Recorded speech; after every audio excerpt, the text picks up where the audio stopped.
नमस्कार, good morning मित्रों, केम छो? नेक्स्ट लेक्चर जे आपणो हतो एनी अंदर आपणे पाठ जे नागरिक शास्त्रनो हतो मूलभूत हको फरजो અને રાજનીતિના માર્ગદર્શન સિદ્ધાંતો એ પૂર્ણ કર્યા। હવે આપણે આમ જોવો તો ઇતિહાસના બે પાઠ પૂર્ણ કર્યા છે અને નાગરિક શાસ્ત્રના પણ આપણે બે પાઠો પૂરા કર્યા છે। તો હવે આપણે ભૂગોળના પાઠ તરફ જઈએ છીએ। આ પાઠમાં ખાસ ધ્યાન રાખજો, જો ટેક્સ્ટ બુક સાથે હોય તો એ પણ રાખજો જેથી કરી તમને ખ્યાલ આવે। તો ભારત સ્થાન ભૂસ્તરીય રચના અને ભૂપૃષ્ઠ આપણે જોવાનું છે। હવે ટેક્સ્ટ બુકની અંદર જો તમે ખુલ્લી રાખો એટલે તમને ખ્યાલ આવે તો પહેલું પેજ જુઓ તો તમને ત્યાં ચિત્રો આપેલું છે, બરાબર ને? કે પૃથ્વી પર જે છે અનિયમિત અને ઉર્ધ્વ આકાર ધરાવતા ભૂમિભાગ જે છે એ વિષમતાઓને આપણે શું કહીએ છીએ? ભૂપૃષ્ઠ। ભૂપૃષ્ઠ કોને કહેવાય? તો કે આ સમગ્ર જે પૃથ્વી છે એની ઉપર આવેલા અનિયમિત અને ઉર્ધ્વ આકાર ધરાવતો જે પણ કઈ ભૂમિભાગ છે એને આપણે ભૂપૃષ્ઠ તરીકે ઓળખતા હોઈએ છીએ। જેની અંદર શેનો સમાવેશ થાય? તો કે પર્વતો પણ, મેદાનો છે, ઉચ્ચ પ્રદેશો છે, બરાબર ને? આ બધાનો સમાવેશ છે એની અંદર કરવામાં આવતા હોય છે। જો તમારી ટેક્સ્ટબુકની અંદર એક ચિત્ર આપ્યું છે, પહેલું જે ચિત્ર જે છે જેની અંદર તમને પર્વત આપેલો છે, એક બાજુ પર્વતમાળા છે, બીજી બાજુ હિમાલયની પર્વતમાળા, આમ હિમાલયની આ પર્વતમાળા છે, એક બાજુ જ્વાળામુખીનું કાંઈક ચિત્ર છે, બરાબર ને? અને હિમાલયમાંથી નીકળતી નદીઓ જે બારેમાસ ભરપૂર પાણીથી વહેતી હોય છે, પછી અને આ ઉપરાંત એ જે નદીઓ છે વહે છે એની સાથે ઘસારણ કરતી કરતી એક કોતરોનું નિર્માણ કરતી જાય છે ઉચ્ચ પ્રદેશ છે, બરાબર ને? આ ભૂશીર એટલે કે જમીનનો જે ભાગ છે એ છે, સરોવરની રચના થાય છે, ડેલ્ટા છે, મુક્ત ત્રિકોણ પ્રદેશ હોય નદીઓનો ત્યાં ડેલ્ટા જોવા મળતો હોય છે, જ્યાં સમુદ્ર નદી છે જ્યાં સમુદ્રને મળતી હોય છે ત્યાં મુક્ત ત્રિકોણ પ્રદેશ બનાવતી હોય છે, જ્યાં ડેલ્ટા જોવા મળતો હોય છે। ડેલ્ટા એટલે એક પ્રકારનો કાપડ છે, દૂન, બરાબર ને? જેમ કે દેહરાદૂન, પાટલીદૂન જેને આપણે દૂન તરીકે ઓળખતા હોઈએ છીએ। પછી આવી રીતે તમને આખું બધું આપેલું છે। હવે ભૂપૃષ્ઠની વૈવિધ્યના આધારે જે છે એ ભૂપૃષ્ઠના કેટલા પ્રાકૃતિક વિભાગ પાડવામાં આવ્યા છે? તમને પ્રશ્ન એવો પૂછાય છે કે ભૂપૃષ્ઠની વિવિધતા, પછી ભૂપૃષ્ઠ કોને? તો કે પર્વતો, ઉચ્ચપ્રદેશ, આ બધી વિવિધતા, તો એના આધારે છે એ પ્રાકૃતિક જે છે એના કેટલા વિભાગોમાં વહેંચવામાં આવે છે? તો કે એને 5 વિભાગમાં વહેંચવામાં આવે છે। તો કયો આવે? તો કે ઉત્તરનો પહેલો વિભાગ આપણે જોવો હોય તો ઉત્તરનો પર્વતીય પ્રદેશ,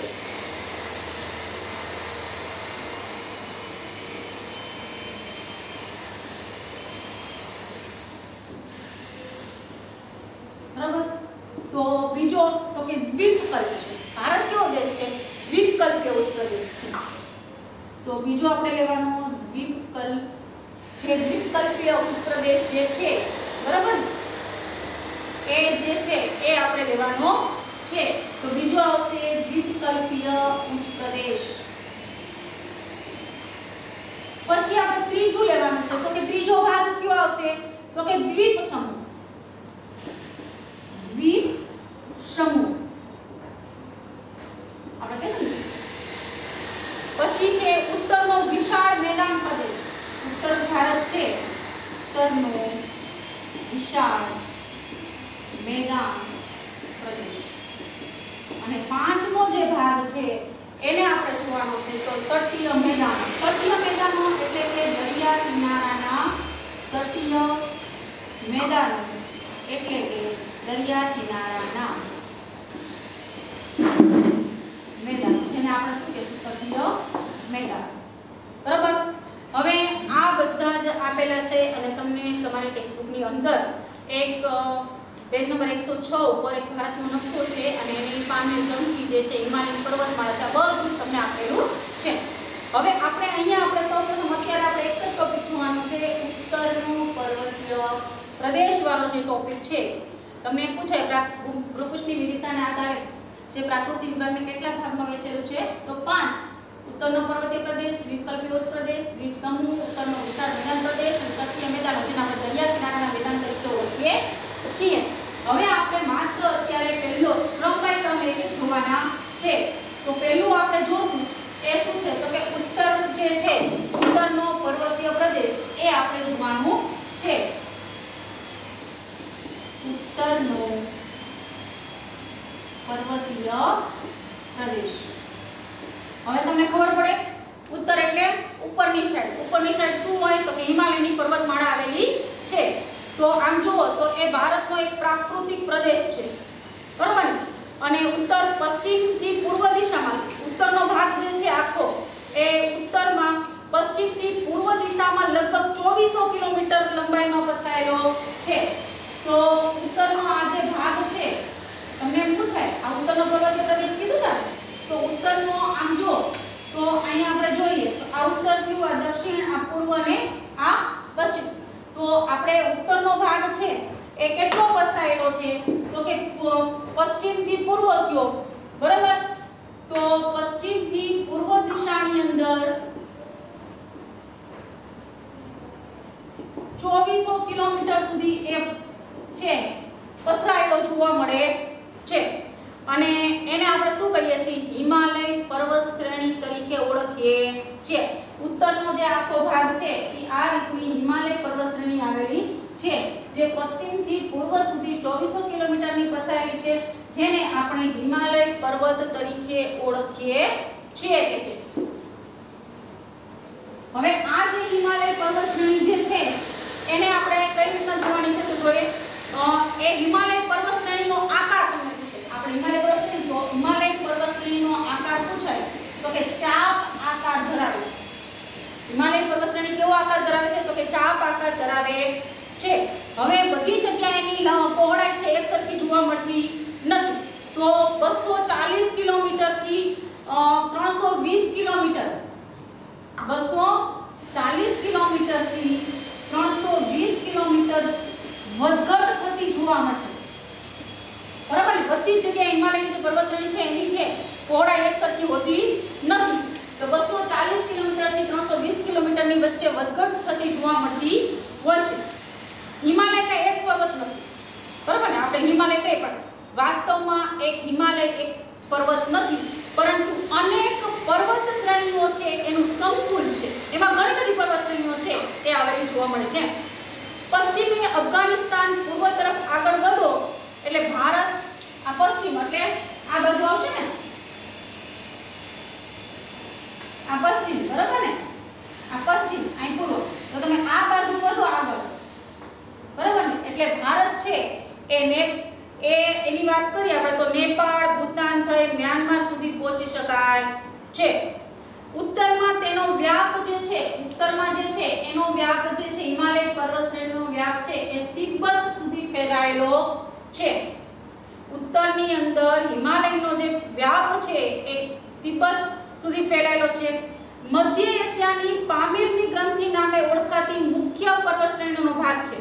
હિમાલય કઈ પર્વત શ્રેણીનો મુખ્ય એક ભાગ છે તો પામીર ગ્રંથિ નામે ઓળખાતી, યાદ રાખજો, પામીર ગ્રંથિ નામે ઓળખાતી એક મુખ્ય પર્વત શ્રેણીનો એક ભાગ છે। હવે સમગ્ર હિમાલય પર્વત શ્રેણી છે ને બે ભાગમાં વહેંચાય છે। આખો હિમાલય આપણે કીધું વિશાળ છે, કાંઈ એક પર્વત શ્રેણી નથી, ઘણી બધી પર્વત શ્રેણીનું એક સંકુલ છે, તો એના બે ભાગ પાડવામાં આવ્યો છે। તો હિમાલય પર્વત શ્રેણીનો પહેલો આપણે ભાગ જોવાનો છે ઉત્તરનો હિમાલય પર્વત પ્રદેશ, ઉત્તરનો હિમાલય પર્વત પ્રદેશ, ક્લિયર? હવે ઉત્તરનો હિમાલય પર્વત એટલે આ પ્રદેશમાં એકબીજાને સમાંતર એવી ત્રણ હારમાળા છે। આ જે પર્વત શ્રેણી આખી છે એમાં એકબીજાને આમ સમાંતર છે એવી ત્રણ ગિરિમાળાઓ આવેલી છે। તેમાં ઉત્તર બાજુની હારમાળા છે બૃહદ હિમાલય તરીકે ઓળખાય છે। ઉત્તરની જે હારમાળા છે એ બૃહદ હિમાલય તરીકે ઓળખાય છે અને સમગ્ર હિમાલય છે એની અંદર સૌથી વધુ ઊંચી પર્વત શ્રેણી છે, જેની અંદર 40 થી વધારે શિખરો આવેલા છે, જેમની ઊંચાઈ આશરે લગભગ 7000 કિલોમીટર જેટલી જોવા મળે છે। તો વિશ્વનું સૌથી મોટામાં મોટું જે શિખર જે છે, બરાબર, જેને આપણે માઉન્ટ એવરેસ્ટ કહે છે, વિશ્વનું સૌથી મોટું શિખર, તમને ખબર જ છે એનું નામ શું છે? Mount Everest. હવે એની ઊંચાઈ કેટલી છે તો કે 8848 કિમી છે, બરાબર? 8848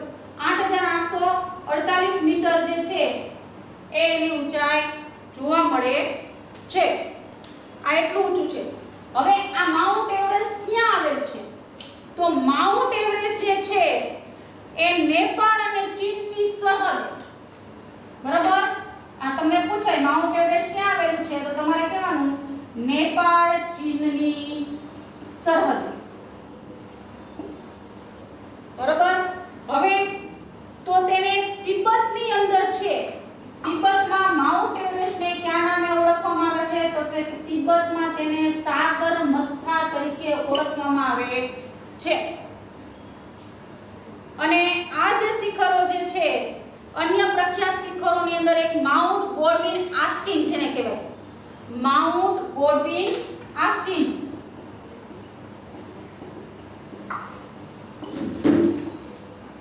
જેનું ટૂંકું નામ આપણે કેટુ તરીકે પણ ઓળખીએ છીએ, બરાબર।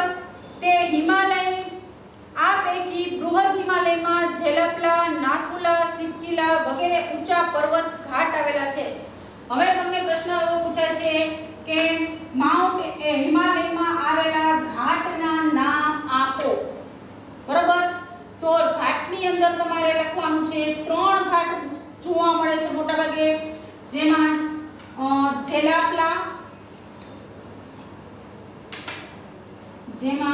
જેલાપલા, નાથુલા અને સિપકીલા, આ 3 ઘાટો છે હિમાલય પર્વતશ્રેણીમાં આવેલા છે અને ઊંચાઈ પણ આવેલા છે। પવિત્ર યાત્રાધામ, હવે હિમાલય શ્રેણીમાં આવેલા પવિત્ર યાત્રાધામના નામ, તો હિમાલય પર્વતશ્રેણીમાં આવેલા પવિત્ર યાત્રાધામોની અંદર છે પવિત્ર યાત્રાધામ ગણાતું માનસરોવર જે છે એ હિમાલય પર્વતશ્રેણીમાં આવેલું છે। પવિત્ર યાત્રાધામ ક્યું આવેલું છે?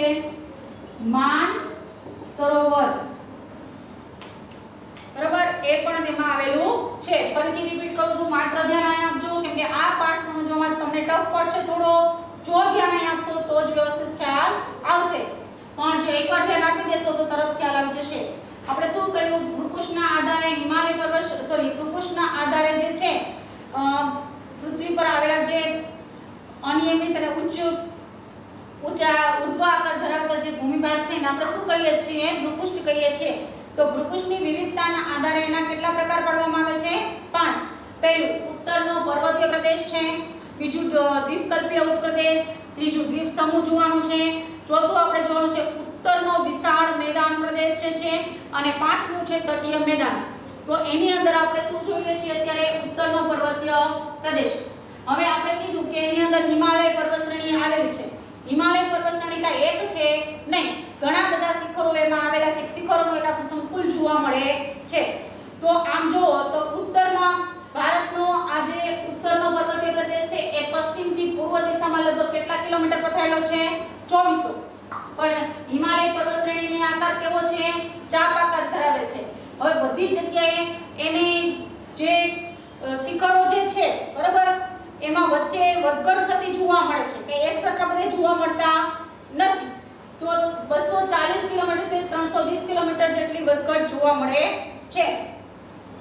અને અફઘાનિસ્તાનથી પૂર્વ તરફ તમે આગળ વધો એટલે ભારત, નેપાળ છે, ભૂતાન થઈ અને મ્યાનમાર સુધી આપણે પહોંચી શકીએ છીએ। હવે આ જે હિમાલય પર્વતશ્રેણીનો વ્યાપ છે એ તિબેટ સુધી ફેલાયેલો છે। તો અને પામીર ગ્રંથિ જે છે એની એક મુખ્ય ગ્રંથિનો એક ભાગ છે। હિમાલય પર્વતશ્રેણીનો ઉત્તરનો હિમાલય પર્વત પ્રદેશ આપણે જોવાનું છે। હિમાલય પર્વતશ્રેણી આપણે જોયું કે ભાઈ ઉત્તરનો પર્વતીય પ્રદેશ જે છે, તો ઉત્તરનો હિમાલય પર્વત પ્રદેશ છે એ મુખ્ય પર્વતશ્રેણી મુખ્ય 2 વિશેષતાઓ જોવાની છે, મુખ્ય 2 ભાગ। પહેલું ઉત્તરનો હિમાલય પર્વતીય પ્રદેશ અને પૂર્વ હિમાલય, પહેલા ઉત્તરની સાઈડનો જોવાનો છે પછી પૂર્વ હિમાલય બાજુનું જોવાનું છે। તો ઉત્તરનો હિમાલય પર્વત પ્રદેશમાં જોવાનું છે તો કે વિશ્વનું સૌથી મોટું ઊંચું શિખર કયું છે? Mount Everest. એની ઊંચાઈ કેટલી છે? 8848 મીટર। હવે આપણે માઉન્ટ એવરેસ્ટ જે છે એ ક્યાં આવેલું છે તો કે નેપાળ અને ચીનની સરહદે આવેલું છે। બીજું, હવે માઉન્ટ એવરેસ્ટને તિબેટમાં કયા નામે ઓળખવામાં આવે છે તો કે સાગર મથા તરીકે ઓળખવામાં આવે છે। માઉન્ટ એવરેસ્ટ પછી બીજા ક્રમે આવતું શિખર કયું છે તો કે માઉન્ટ ગોડવિન આસ્ટીન, જેને આપણે કેટુ તરીકે ઓળખીએ છીએ। હવે હિમાલય પર્વતશ્રેણીમાં આવેલા ઘાટના નામ આપો તો કેટલા ઘાટ છે તો કે જેલાપલા, નાથુલા અને સિપકીલા। ત્યારબાદ પવિત્ર મુજબ કયું યાત્રાધામ છે? તો કે માનસરોવર છે, હિમાલય પર્વતશ્રેણીમાં આવેલું છે. ચલો અહીંયા સુધી ખ્યાલ આવી ગયો. હવે આપણે આગળ વધીએ. આમાં જે આ ટોપિક ખૂબ લાંબો છે એમાં જ આપણે આગળ જોવાનું છે.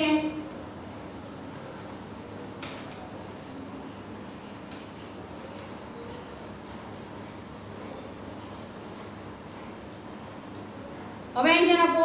જો એક કોષ્ટક જે છે તમે ટેક્સ્ટ બુક ખોલી હશે તમને ખ્યાલ હશે એક કોષ્ટક આપ્યું છે. એ કોષ્ટક કોમ્પિટિટિવ એક્ઝામમાં પૂછે છે.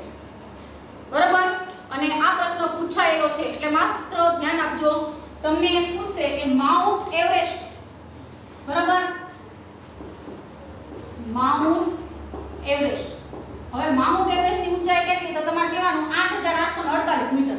કેટલી આવે? 8848 મીટર. હવે બીજું કયું છે? તો કે K2.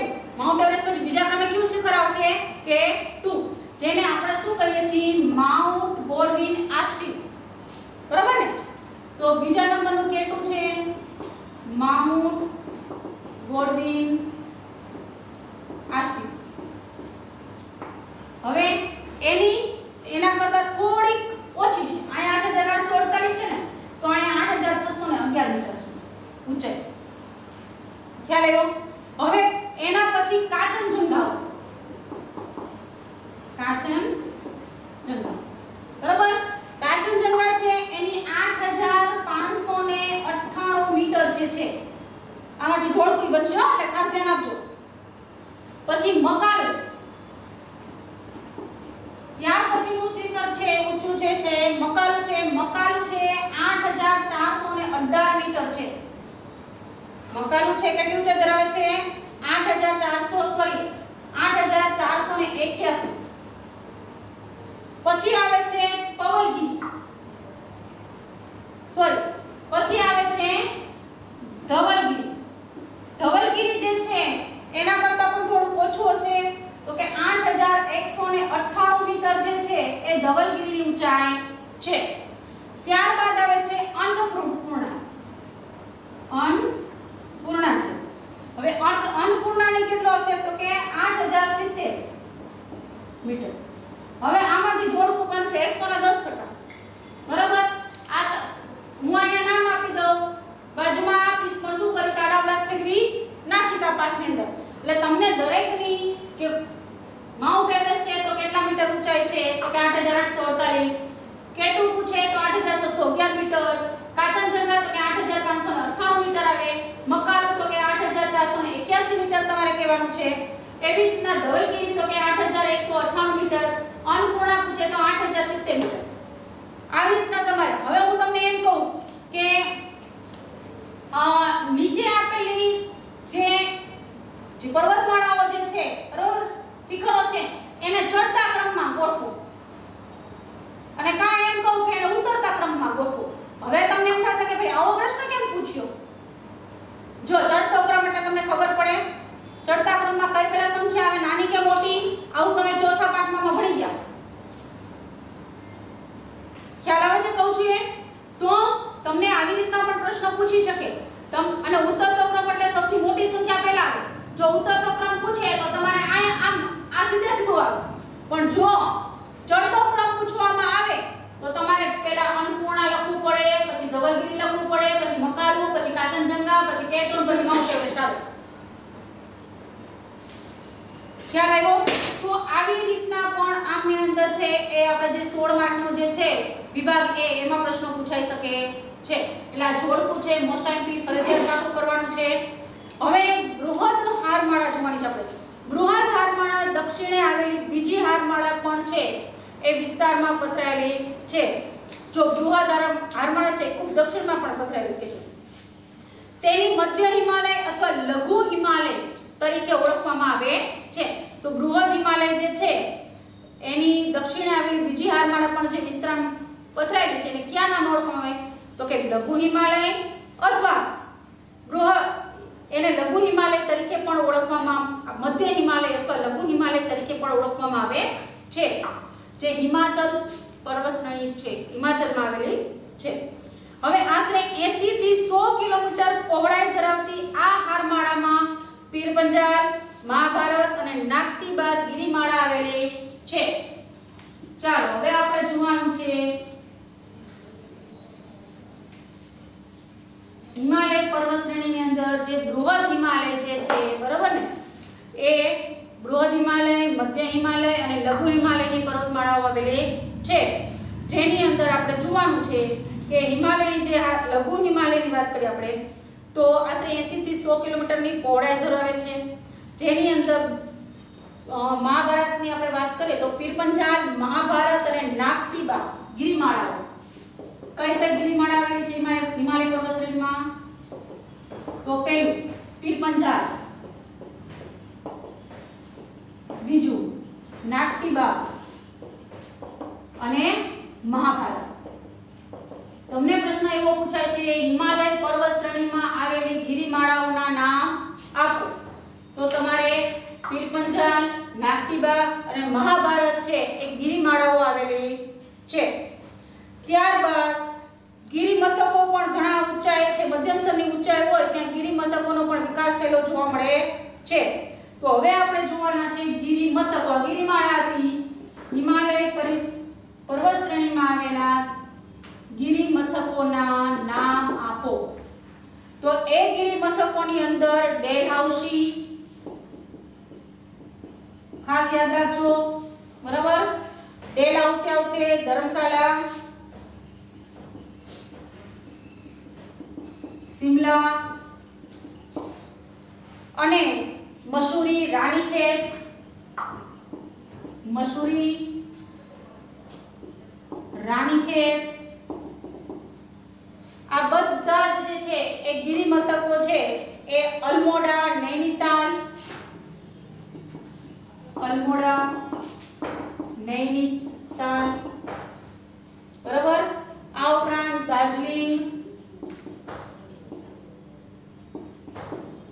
વગેરે વગેરે ગિરિમથકો જે છે એ પણ આવેલા છે કે છે. ખાસ એના જો ગિરિમથકો હિમાલય પર્વત શ્રેણીમાં આવેલા ગિરિમથકોના નામ આપે છે ડેલહાઉસી, ધર્મશાલા, શિમલા, મસૂરી, રાણીખેત, અલ્મોડા, નૈનીતાલ, દાર્જિલિંગ અને ઘણા બધા આના સિવાય પણ ઘણા બધા ગિરિમથકો છે એ ત્યાં આવેલા જોવા મળે છે. હવે આ ઉપરાંત ગંગોત્રી, યમનોત્રી તમે કયો, બદ્રીનાથ, કેદારનાથ, હેમકુંડ સાહેબ જાણીતા યાત્રાધામ હિમાલય પર્વત શ્રેણીની અંદર આવેલા યાત્રાધામના નામ કયા કયા યાત્રાધામો આવેલા છે જોવાનું છે. પહેલા તો ગંગોત્રી બરાબર ને, ગંગાનો જ્યાં ઉદ્ભવ થયો એ ગંગોત્રી, યમુનાનો ઉદ્ભવ થયો એટલે યમનોત્રી જેને કહેવામાં આવે છે કે જેનું ઉદ્ગમ સ્થાન છે યમનોત્રી. પછી તો કે બદ્રીનાથ, કેદારનાથ, બદ્રીનાથ, કેદારનાથ, પછી તો કે હેમકુંડ સાહેબ પણ ત્યાં આવેલું છે. આ બધા જ જે છે એ હિમાલય પર્વત શ્રેણીની અંદર આવેલા યાત્રાધામો છે. પછી હિમાલય પર્વત શ્રેણીની અંદર પ્રાકૃતિક ખીણો આવેલી છે, કુદરતી ખીણ જેનું સૌંદર્ય અનુપમ છે બરાબર ને, કે તમને આમ જોવો ને તેમ લાગે કુદરત જાણે અહીંયા જ આવીને વિરાજમાન થઈ ગઈ છે, એટલી સરસ પ્રાકૃતિક ખીણો આવેલી છે. તો એની અંદર એક કુલ્લુની જે ખીણો છે એ વખણાય છે અને બીજી જે છે એ કાગડા તથા કાશ્મીરની ખીણો જે છે બરાબર, એ ખીણો જે છે વખણાય છે. તો હિમાલય પર્વત શ્રેણીમાં આવેલા ખીણોના નામમાં કુલ્લુની ખીણ છે, કાગડાની ખીણ છે તથા કાશ્મીરની જે ખીણ છે એ વખણાય છે અને ઘણા બધા પ્રાકૃતિક આ ઉપરાંત ખીણ પ્રદેશો પણ છે. હવે ત્રીજી હારમાળા જે દક્ષિણ તરફ ફેલાયેલી છે એ આપણે જોવાની છે, તો જેને શિવાલિક નામે ઓળખવામાં આવે છે. બાહ્ય હિમાલયની ત્રીજી હારમાળા છે એનું નામ શું છે? શિવાલિક તરીકે ઓળખાય છે. આ હારમાળામાં ઘણો બધો વ્યાપ ભારતમાં છે, મોટા ભાગનો વ્યાપ છે ભારત તરફ જોવા મળે છે. 10 થી 15 કિલોમીટર એની પહોળાઈ છે અને સરેરાશ છે 1000 છે એ મીટરની ઊંચાઈ ધરાવે છે. શિવાલિક હારમાળા કેટલીક વિશિષ્ટ ખીણ રચનાઓ જોવા મળે છે. તે કંકર, પથ્થરો તથા જાડા કાપથી ઢંકાયેલી રહે છે અને સ્થાનિક ભાષામાં તેને દૂન કહે છે. હવે આ તમારો પારિભાષિક શબ્દ બને છે. દૂન એટલે શું? દૂન કોને કહેવાય? ક્લિયર? તો હવે જે ખીણો હોય ને એમ સીધી આપણને દેખાતી ન હોય તો ખીણ ઘણી બધી એવો ખીણ હોય કે કંકર એટલે કે કાંકરા હોય, પથ્થર, પછી ઝાડકા, કારણ કે હિમાલયમાં ક્યાં હોય એટલે હિમાલયમાં સ્વાભાવિક છે નદીઓ તો વહેતી જશે પુષ્કળ એટલે ઝાડકા થી ઢંકાયેલી હોય પથ્થર તથા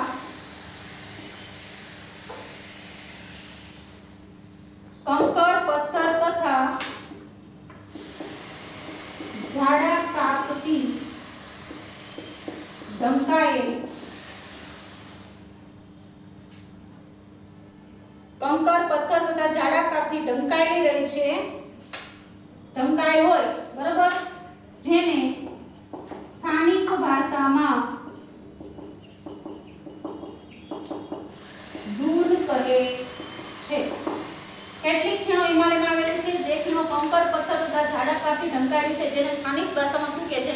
દૂન તરીકે ઓળખવામાં આવે છે. જેમ કે દેહરાદૂન, પાટલી દૂન, કોથરી દૂન આ બધા એના પ્રકારો છે. તો અહીંયા આ ટોપિક આપણો છે એ અહીંયા સુધી આપણે રાખીએ. હવે આપણે આગળનો ટોપિક કયો છે તો કે પૂર્વ હિમાલય આપણે જોવાનું છે. અહીંયા આપણે ઉત્તરનો જે ભાગ હતો પર્વતીય પ્રદેશનો પૂરો કર્યો.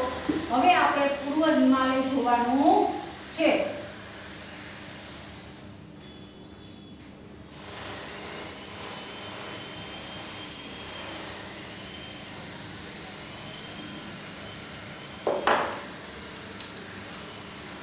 હવે પૂર્વ હિમાલયની આપણે વાત કરીએ. આપણે જોયું હતું દક્ષિણ હિમાલય તો જે હતો ઉત્તરનો ભાગ વ્યાપ એ જોયું. પૂર્વ હિમાલયના પૂર્વ ભાગમાં આવેલી હારમાળાઓ છે એની ઊંચાઈ બહુ ઓછી છે. તમે આ બાજુ જુઓ તો ઊંચાઈ છે એ ખૂબ ઓછી જોવા મળે છે. તેમાંથી ઘણી બધી હારમાળાઓ છે મોટા ભાગે ટેકરી સ્વરૂપે જ વધારે જોવા મળતી હોય છે. પૂર્વ હિમાલયમાં આવેલી જે હારમાળાઓ છે એ નાની નાની હારમાળા સ્વરૂપે ટેકરીઓ છે એની હારમાળા આખી સ્વરૂપે જોવા મળતી હોય છે.